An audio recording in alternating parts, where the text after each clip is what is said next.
the railway unions had the most comprehensive seniority laws, rules that protected you, and far better than any other group.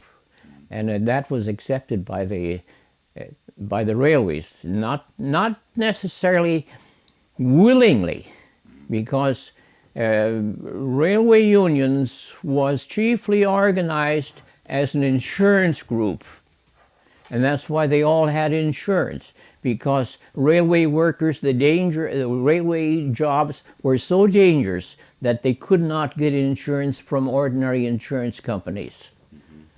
The record of people killed on the railways was fantastic in the early days.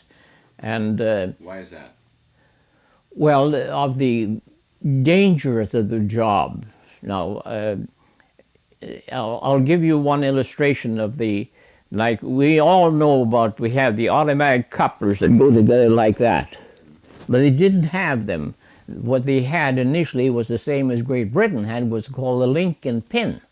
And you would have to physically drop that pin in there, and that's when you lost your fingers lots of times, you see. So it was dangerous, and all other things. They didn't have, originally they didn't have brakes throughout the train. All they had was brakes was on the engine, an individual on the engine.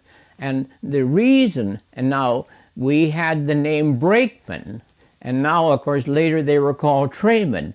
And the reason they were called brakemen, that's exactly what there was. There was a handbrake on each car up there.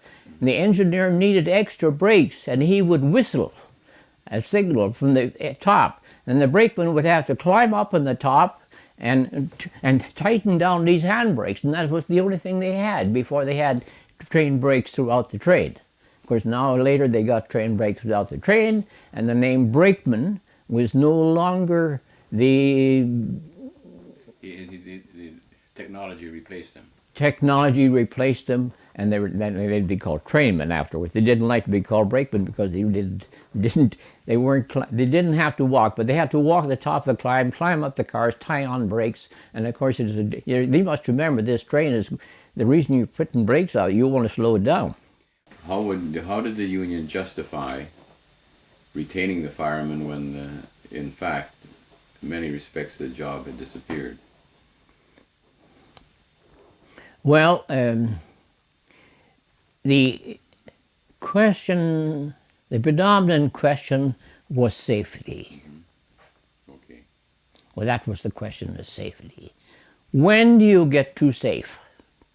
You must remember there weren't any headlights before the railway unions. There weren't any automatic brakes. The railway unions is the one that pushed for safety all along. And they said you can never get too much safety. See, one with the other, you see. And as a matter of fact, there was many cases of where I know the one case in the States where there was a collision, and you don't stop a train on a dime. No. You see, when you hit a car in a crossing, you're lucky if you can stop one maybe within a quarter of a mile. See, all right, and this woman that survived the crash, my baby, and they thought, well, she's just being hysterical, and it wasn't long. The engineer had gone back, but now the firemen came back, and this baby had been knocked off the car or truck, and it went onto a fuel tank, not hurt. And when the fireman found the baby there on the fuel tank, and he wrapped it up in his jacket, and he walked back with the baby. So there was cases.